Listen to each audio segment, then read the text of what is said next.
Good afternoon, everyone, and welcome to 1 o'clock at the PC Games N Theatre here at WASD, day 2. Today we're talking about trends in game development, nostalgia specifically. The premise of the talk being, I guess, that we've seen in recent years a preponderance of games that look increasingly to gaming's own past, to the 80s, the 90s, in terms of reviving IPs and in recreating looks and feels with demakes, build engine games, all that sort of good stuff. And we've got a very qualified panel to talk about what's going on here, and I'll let you guys introduce yourselves. So to my left, please. Hi, I'm Ashley Day. I am the Head of Developer Relations at Team 17. I think probably more pertinently to that, if you go back many moons ago, I ran the retro section in Games TM magazine, and still write for Retro Gamer today. So, yeah, I am very nostalgic. Good stuff. Gary? I'm Gary Carr. I am nostalgic because I'm that old. I started in 1985, Palace Software. My first game, I was co-designer and artist animator on was Barbarian. I did 4 years at Palace Software, then joined this young upstart called Peter Molyneux as a sixth member of Bullfrog in an attic above a hi-fi shop, making games like Populous Powermonger.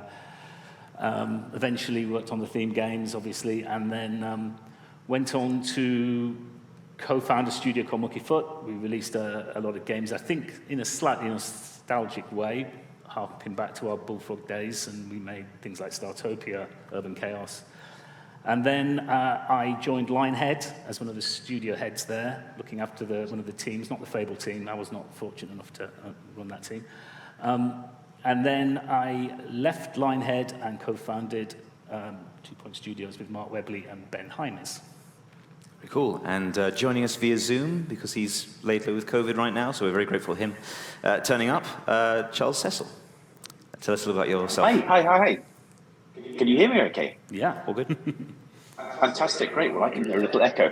Oh dear. So I'm going to pretend that I can't hear that. Great. Well, yes. Well, I'm very nostalgic as well. So we're all very nostalgic. I actually have been privileged enough to be writing games since 1981 for the Sinclair ZX81, and that was for a company called Arctic Computing, and we had 1 K of memory in our ZX81s, which was fantastic. And then founded in 1990. Our best known franchises are Beneath, Beyond a Steel Sky and Broken Sword, both of which have many iterations. And I guess I can talk about nostalgia from that perspective. Very cool. So I thought we'd start, I guess, by establishing a bit of a frame of reference, and this was an idea that I got from your talking point before the panel, actually. So let's talk about some games that we've seen coming out in recent years that have sort of got nostalgia right and are treating their IPs well and coming up with good, relevant new iterations of this kind of thing. All right. Well, I guess since I suggested this one, I'll go first. And I'm a big Sega fan. So I'm going to talk about some Sega games. I think Sega have got a really interesting model at the moment when it comes to their legacy IP. Obviously, Sega are a very big business with lots of going interests appealing to large commercial audiences, and don't necessarily have the time to invest in unearthing an old beloved IP, and they don't necessarily have the exact right people. Correct me if I'm wrong.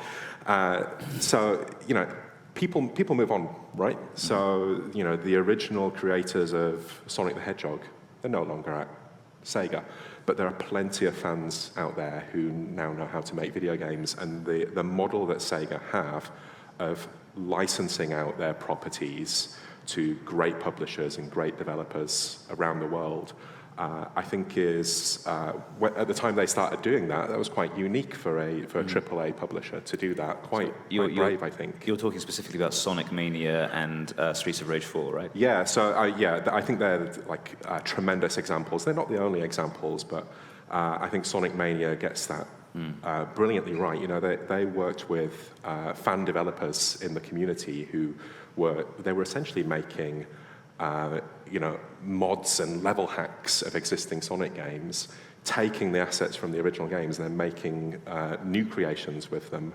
And I think Sega were very smart to harness that and say, hey, let's make a commercial product out of that. Yeah. And the results speak for themselves. In my opinion, one of the best Sonic games since the 90s.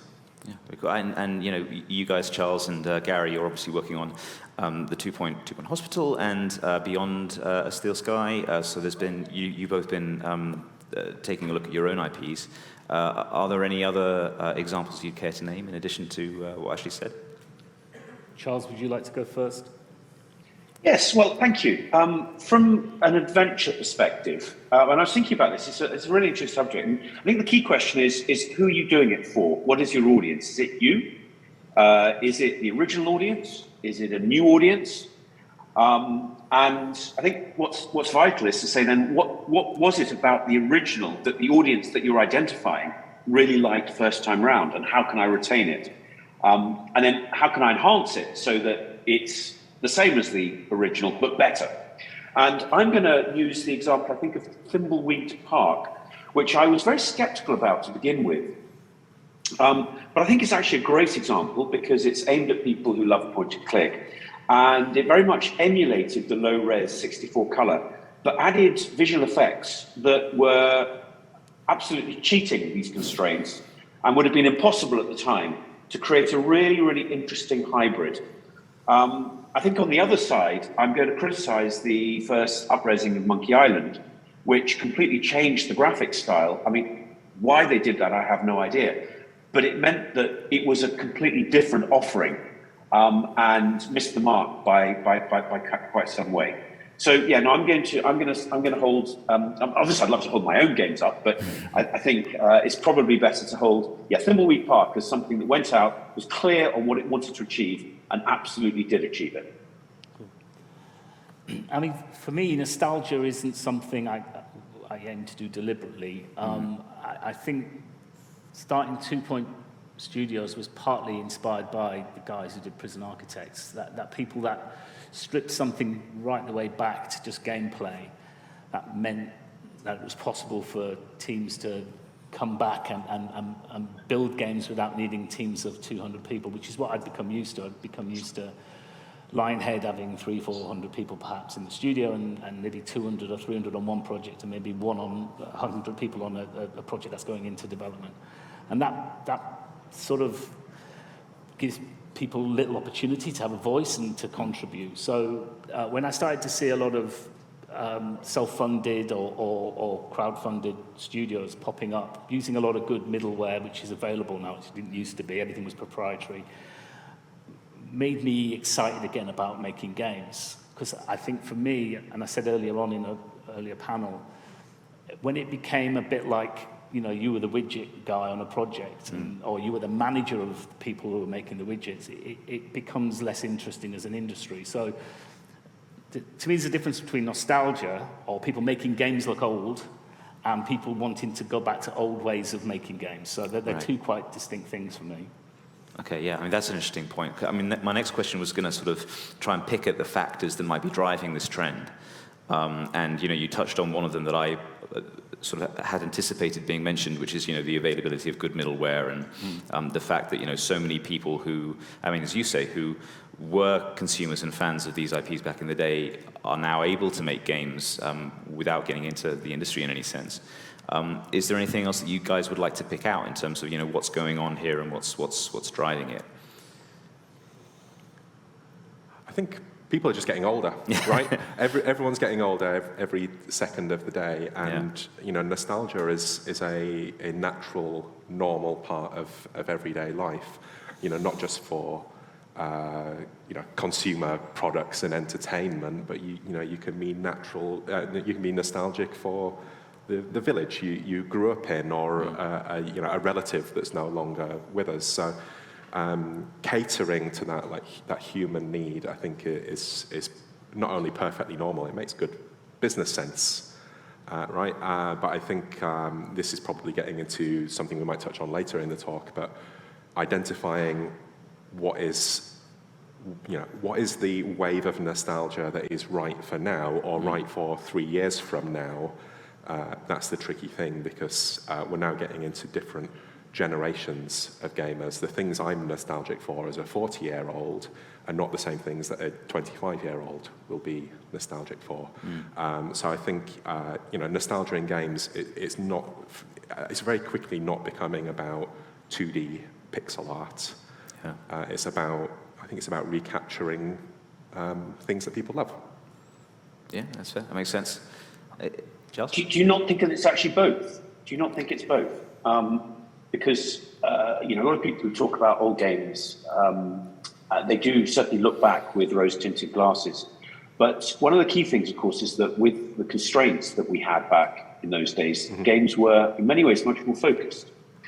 And that focus came about because we simply weren't able. We didn't have the color palette. We didn't have, the reason, of course, that games were pixelated back then was because we could only create them in a certain resolution. We only had on the Amiga 64 colors, on the SD 32 colors, and it defined the style and it defined what we did.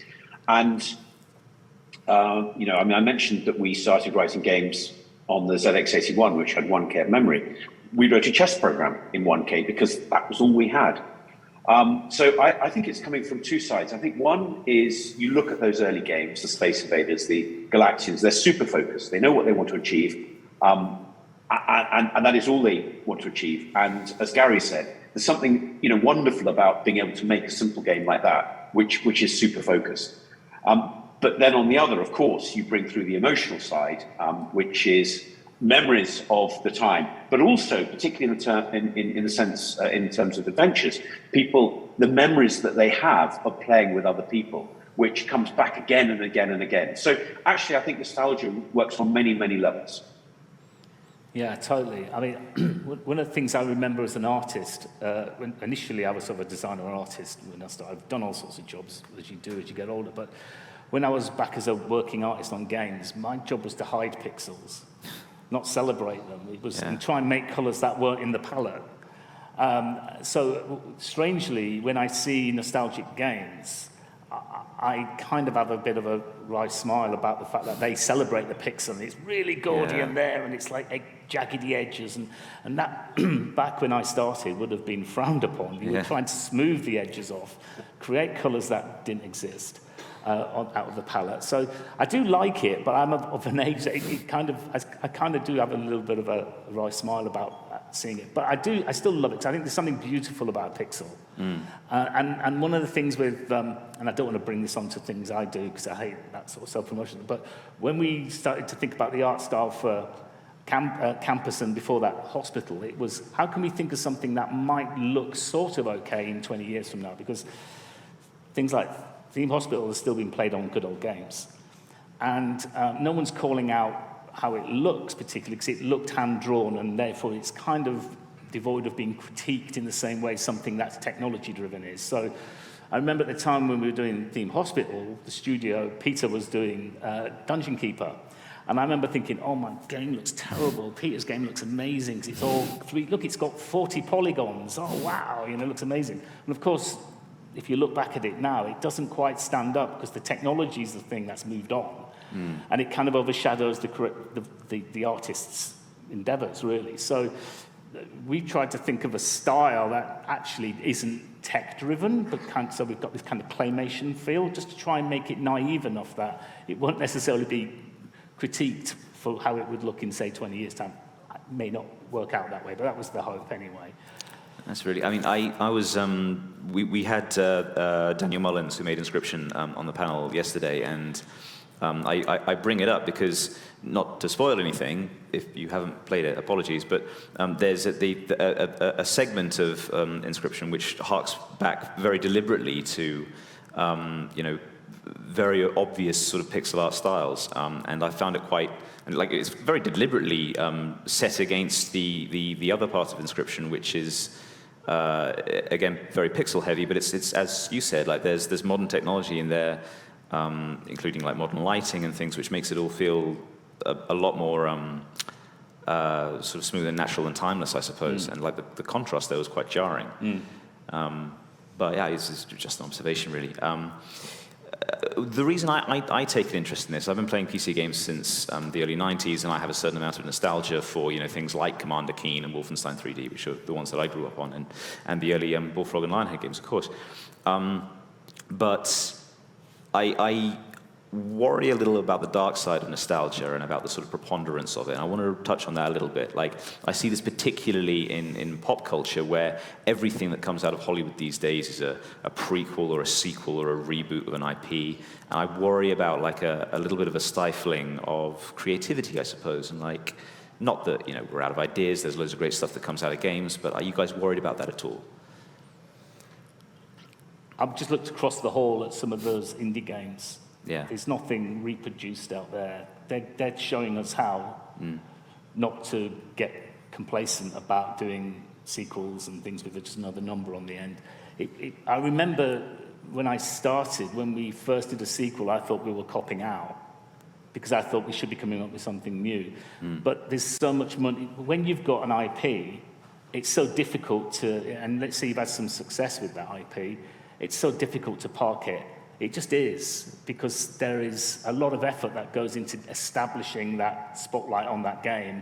And if you build an audience, if you back away from that, that's a big risky thing to do. So it is difficult, but I think over the corridor there, those games are the ones that are going to be, chomping at the bit to take your space. So I hope they continue to keep doing the amazing stuff. And it's great to see, actually, that's the busy hall. That's where most of the people are having fun right now. So I think that will stop us getting complacent. But I think it's just a problem with bigger games. And there's only so many big games you can have a year. So it's difficult not to become, if you like, churning out something that has the same. Yeah, it's all about risk aversion, isn't it? Is that the only reason, or? I don't know. I mean,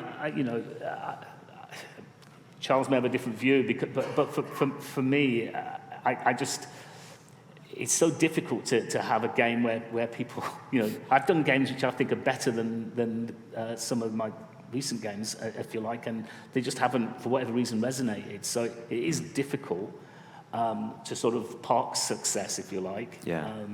But I think I think we should be brave, and we should always try not to just regurgitate something we've already done if we can, afford to do that. Yeah, absolutely. Any thoughts, Charles, Ashley? Well, all I'd say is that if we're writing narrative games, then a sequel is the next chapter. Yeah, so I think that's probably easier to justify. So I would say that there's nothing wrong with that. Just to throw one more thing in, if I may. Obviously, in when it comes to narrative, in games you have to create a reason to want to play the game, and in film you have a lot more time to set that up. In a game, you have to do it almost immediately. And once you've built that empathetic character, it is a shortcut, and then players who will play the sequel can immediately come in without having to spend the time to learn the character in a way that is harder than in a film. So, I mean, maybe I'm just sort of trying to justify it, but I think as long as you don't flog the dead horse, I see no reason having new chapters. Yeah, cool. So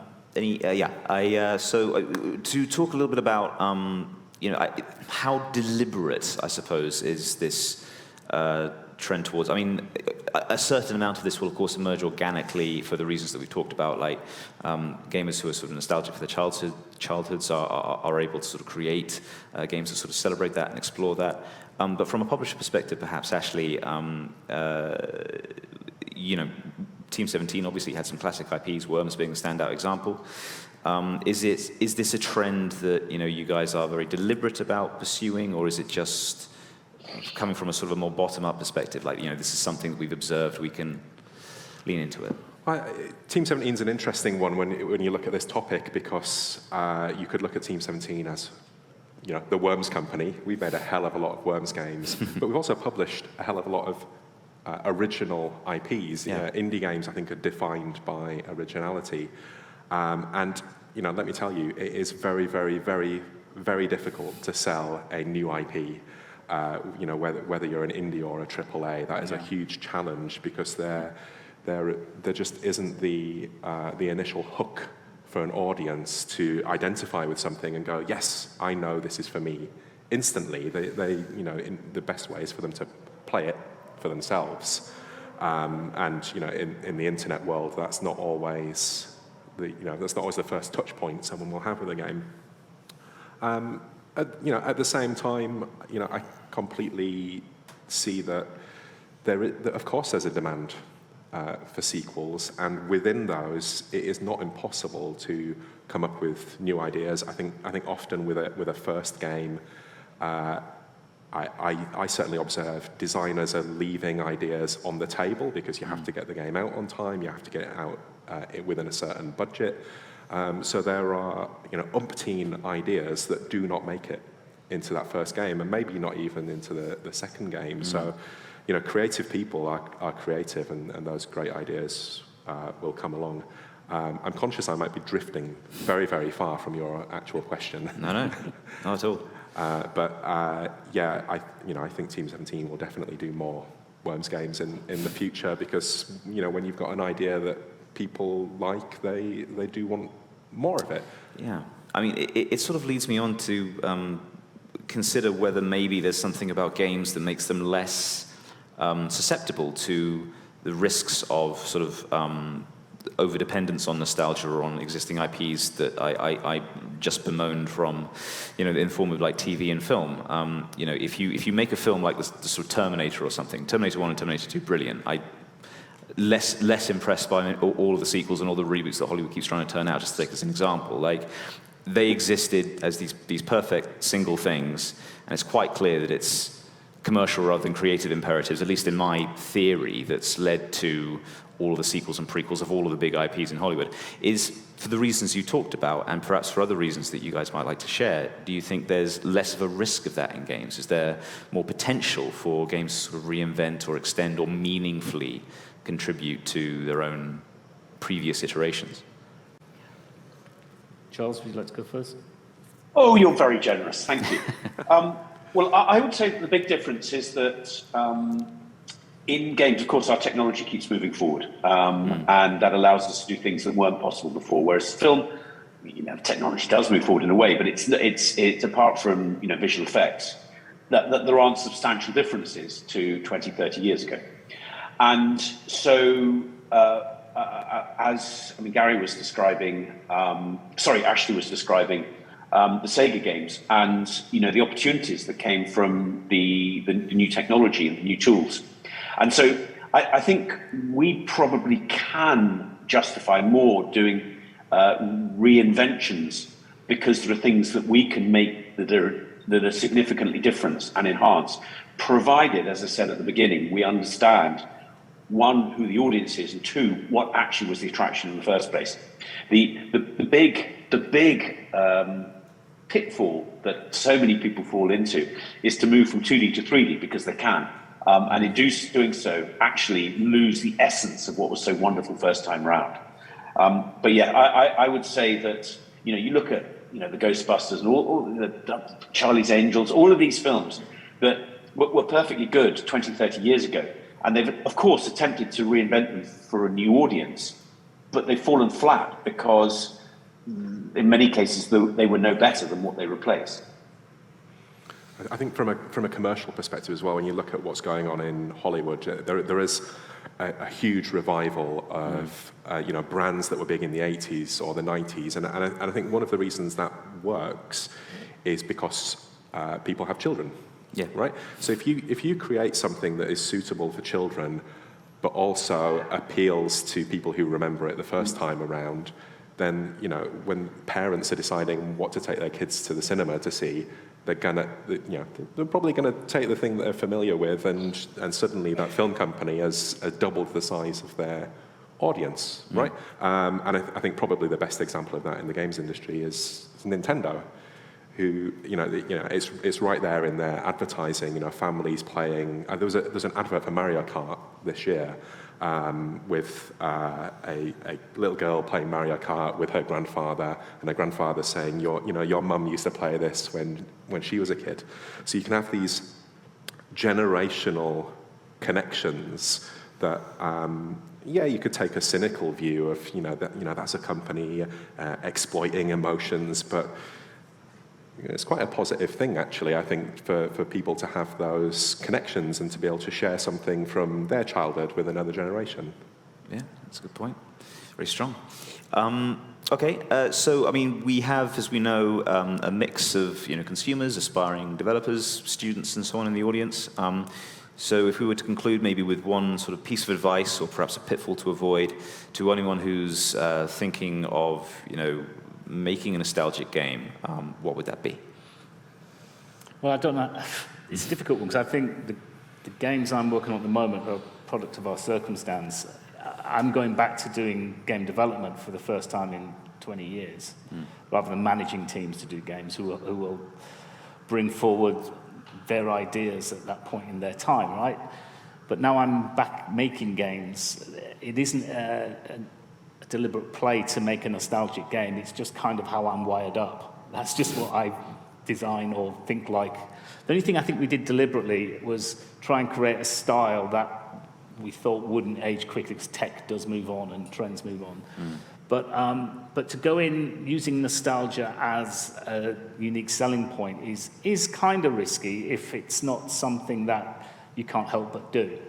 So yeah, by all means, if that's what excites you, that nostalgia play is what you want to, your starting point, that's your bag, great, but just be mindful things will move on. As Ashley said earlier, what's nostalgia today might not be nostalgia tomorrow, and I think you've just got to be kind of find your own groove, really, and do something that speaks to you, whatever that may be. If you're a 2D artist, don't try and be a 3D artist if actually that's where your passion is. Do the 2D thing, 'cause that's absolutely valid. If you're a 3D person, and even if you kind of like nostalgic games, but you're more into the tech side, well, just play to your strengths. Don't try and play to the audience, because that audience might not be there tomorrow. Cool. If no further thoughts, we can open the floor to questions in just a second, but I'd like to, I mean, since we're all nostalgic here, as we said, and we've got so many, and we've got a couple of good developers great developers of nostalgia titles, I just want to give you guys an opportunity to sort of question each other if there's anything you'd like to ask. I think Ashley, maybe you had something. Yeah, I think we've touched a little bit on the topic I wanted to ask these two gentlemen about. But I often get the sense from working with game developers that they are more comfortable working in completely new ideas, because it gives them a blank canvas in which to really let their ideas run wild. But am I correct? Do you love working on completely new ideas, or is there some fun as a developer to be found in sequels and revivals? Go, Charles. I'm going to talk about the wonderful constraints that I think it's absolutely terrifying. And we have had publishers come to us in the past and say, do whatever you want. And that's great, because, well, it's great in some ways until you then go back to them and they go, well, that isn't quite what we wanted. The thing about constraints is that, technical constraints, is that it also allows you, it bounds what you can do, and it allows you to excel and stay focused. So I would actually say no. I think it's great to have constraints, whether those constraints be technical, whether those be constraints because you're working on an IP that's either yours or somebody else's. I actually think constraints are great. Although, of course, if you're talking about nostalgia and you're going back to the 80s or the 90s, those constraints weren't seen as constraints at the time, of course, because they were what you had. So we've got to be a little bit careful on the terminology. But no, I love having constraints, because it means that you can really focus on what you want to achieve. A blank piece of paper is terrifying. I mean, I can talk to many failures over the last 15 years. Fable was such a successful Lionhead, and mine wasn't the Fable team, that when I was trying to compete with Fable, I'd get games to sort of, if you like, production phase, and then there'd be that kind of, do we need this in the portfolio? And then it gets knocked back again and knocked back again. And that's just the way it is for a lot of studios, to be honest. So it's great to have a situation where you've afforded yourself that chance to continue making things without too many people objecting. So there's good on both sides. I loved coming up with some of the ideas we did back in the day with Lionhead that didn't get off the ground. I'm proud of them, but they never got to be played. So I think there's both sides of the coin, really. I liked new ideas. I like working with teams on something fresh and different, but I hate them being canned. So I think if you've got the opportunity to make something else in the same, kind of ilk, then you're in a privileged position and you shouldn't look a gift horse in the mouth sometimes. But make sure it's fresh. Don't just exploit it, develop it and move it on. Is there, are there any of those ideas that you are able to talk about that you particularly miss or allude to? That made and got canned in the past? Yeah. I probably shouldn't, but I can see people squirming over there. But no, I mean, the wonderful thing of having such a long period of time working with Peter Molyneux is he has a million really out there concepts that shouldn't get off the ground anyway. But he's afforded the opportunity, and I often got the job of running those teams and developing those projects. But that's still a wonderful opportunity to try and come up with something that no one's done before, because that's always the the goal, that you come up with this magic game. I probably shouldn't mention some of them because I probably am under some weird NDA. That's that. I don't want to get you in trouble, of course. Certainly not with our PR team. Okay, great. Let's get some questions from the audience, please. Can we get some hands up? Yes, sir, you, sir. If you'd like to stand up and just sort of speak into the mic. That's conveniently right next to you. I'll check our Twitch as well, just to see if we had any questions there. I'm disconnected. Hello. Do you want to sing a little song while you're there? How's everybody doing? Thanks for the talk. My question was, I wrote it down. So, like, as the sort of the newer generation of game developers comes. Hello, can you hear me better? Yeah, it's better, thank you. Awesome. As new developers are coming onto the game development scene and tools are becoming more accessible for game development, what I've kind of noticed is there's a sort of a real emergence of people trying to recreate experiences that may not exist anymore. So stuff like World of Warcraft Classic, maybe like updating stuff with like Half-Life.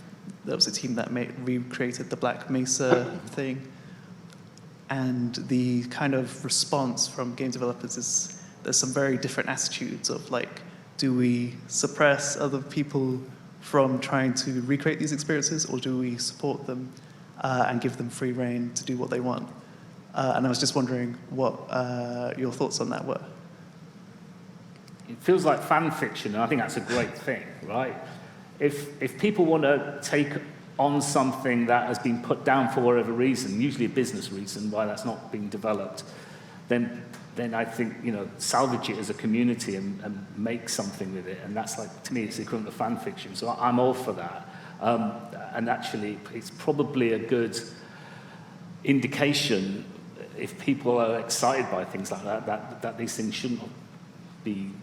Sometimes it is good to rest IP, by the way. You shouldn't just make things because there's a business there. But to me, it's quite exciting when things get salvaged and reinvented by a community of new developers or even fans. So that's my take on that. I think when you see these things happening, often they're happening out of necessity because the fans who are taking on this work are doing so because there is a need that needs fulfilling. And in many cases, that need is that people want to play old games. And if they're not commercially available, then they have to come up with some other solution. Or if they're not compatible with modern hardware, or they weren't translated into English.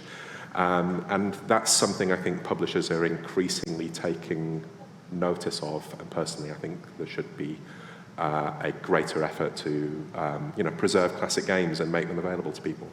Yeah, absolutely. Charles, any thoughts? Or well, only the question, of course, I mean, again, back to what was talked about earlier, is the ownership of IP, and there are different IP owners are very different in their approach. as we experience. And I'd agree with the general consensus here that if you're not exploiting your IP, then allow people within limits, of course, but allow people a degree of flexibility and to create fan fiction. And as long as it is fan fiction, and as long as it's clear the difference between what's official and what's created by fans, I think it works well for the IP, and I think it works well for the fans. Yeah. Be generous. Yeah, absolutely. Very cool. Thank you, sir. Any more for any more? Yes, gentlemen. Thank you. So I think the key thing about nostalgia is engaging people's imagination. So it's kind of enabling them to sort of see and think differently without it all being given to them. A lot of modern games and films deliver everything straight to people. So it's more about skill and speed of things. So I think there's a huge need for customers to have their imaginations engaged, and that's crucially what some of this nostalgia perhaps taps into. What do you think? I thought exactly that on the train, and that was annoying myself. It's really annoying because I was going to say exactly that point. So you've kind of, well, you haven't stolen my thunder. I forgot my thunder, but it's a great point. I think it's great to use your imagination in anything. A book, not have everything laid out so cleanly and allow you to sort of interpret what's been put in there. So the constraint we had allowed people to use their own imagination to fulfill, whatever they wanted. So it's not limited by the game. So I think it's a wonderful point, and that is a cool thing about simpler times, I guess, and simpler games, that I think people did kind of role play it in their mind a little bit more than having something literally laid out and with heavily script written and motion captured and performed by great actors. It's wonderful, but I guess a game is something that you play the part of more than if you watch a film. I don't imagine I'm James Bond when I watch a James Bond movie. Daniel Craig does that part for me, but when you play a game, you kind of fall into that role. So it's really nice not to fill in all the blanks. So I think it's a really good point. I wonder if the sort of growth of the internet and of media and of communities around games is a part of that as well. Because when you're playing something like Final Fantasy VII or something like a big, complicated, obscure RPG before all of the answers and all the secrets were spilled out for you on the internet, there was a lot more of that same sensation. So part of the environment, I guess, as well as the development of games and making them more sophisticated has something to answer to there. Yeah. Thank you. Can I just add, could we have some more Broken Sword games? Yes, please. Bless you. Thank you. Well, actually, I mean, still taking questions from the audience. Yes, lady at the back there. Thank you. But I have a final thought for Charles, perhaps. Hi. One of my very, very favorite genres in media and in games is cyberpunk. And as we all know, it comes from an era in the 80s when people were really afraid of the Japanese tech wave and that there was that kind of fear there. And we see a lot of nostalgic media that kind of takes all that wholesale and kind of repeats it without really engaging in the problematic aspects and the racism. Do you think that cyberpunk would still be the same without that sort of exotification? Is it possible to deconstruct that nostalgia and still enjoy it now that we're older and wiser? That is a hell of an essay question. Yes. I must say. I'm not sure I'm smart enough. You're the writer. A young man like Ashley, of course, won't remember, but Gary and I will remember the Cold War, and which was really, and I think that a lot of it was born out of. I think cyberpunk was really born out of that era where everybody was really terrified of nuclear war, and obviously by the end of the 80s, when the Berlin Wall fell down, we knew that was going to be world peace. We knew that there would never be any. We'd be friends with Russia, and that none of this would ever happen again. And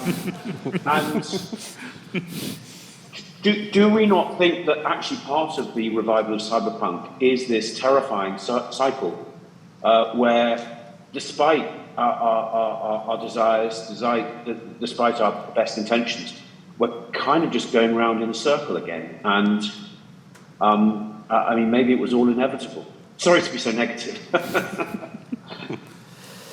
Cool. Well, I had one more thought for Charles. We touched on it in the 2-point panel earlier today, why the 2-point Studios guys felt the need to sort of, or decided the time was right to revisit Theme Hospital, or sort of, make another hospital sim. Why, you recently sort of revisited one of your own hits with Beyond a Steel Sky rather than Beneath.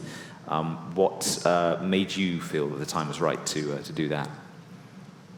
Well, part of it, to be honest with you, is the incredible passion and loyalty that we have from, and I can't see the audience, but from the last person who asked about a new Broken Sword. I mean, what a huge privilege! What a huge privilege to have people that care enough to ask questions like that. And so, really, they make the decision very easy because there is this audience. And as I was trying rather unarticulately to say before, when we do write a sequel, we bring forward the world, we bring forward the characters, we bring forward the knowledge, we bring forward the empathy, and it's kind of easier to set up than writing a new game. And hopefully it's more satisfying to an audience that, in the case of Broken Sword, has been playing the same fairly infrequently, but over 25 years.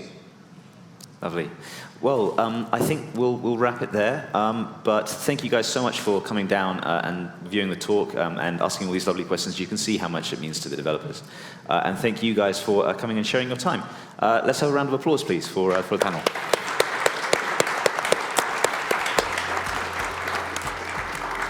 Do stick around right here in the PC Games Zen Theatre. We've got another Trends in Game Dev panel coming up on relaxation and relaxing games coming up next. But yeah, thanks very much, and have a great day at WASD.